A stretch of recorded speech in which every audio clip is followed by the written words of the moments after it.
Hi, I'm Amy Freinberg. Thanks so much for visiting my home. This is an 1852 Italianate in Columbia County, and there are some unique things about old homes you probably already know, but I thought I'd share a few of the things that are real highlights in this house for me. First thing is old cabinetry, old original cabinetry, and really neat old original ceilings and trim around the ceilings. What we decided to do is this kitchen was a 3-season porch, and we decided to use this to match the elements to create the rest of the kitchen, which is as you see here. So the first thing we did was we used beadboard trim. We got a really simple shaker style cabinet.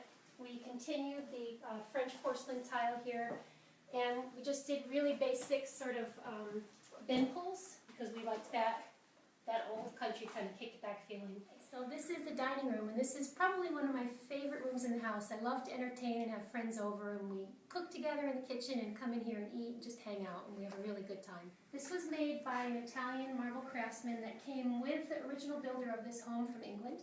And one thing you'll notice is it's got a starburst design in the marble. And they achieved this by splitting marble down the center, laying it open, and having them mirror each other.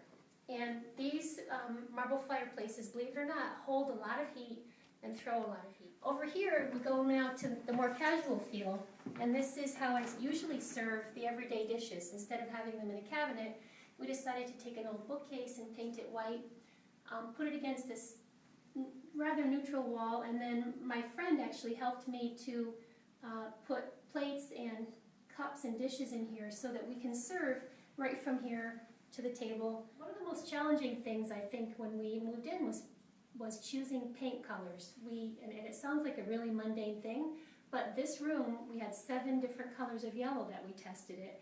And I think one of the funniest things I remember is my husband said for one of them, if he were to name it, he would call it conflict yellow. It was just the color that you walk into and it made you feel really agitated, which of course didn't quite work for a dining room that we were hoping to hang out in. So we got this really beautiful color. I think it's a Farrow and Ball color.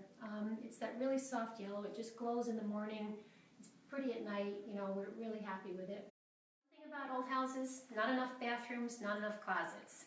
Well, in this case, there was an old coat closet, which we turned into a bathroom. It's tiny, I know, but it worked. We're in the red living room. This is where we hang out and read. A couple things that are interesting here. First is this Parisian concierge chair, and this came from my mom.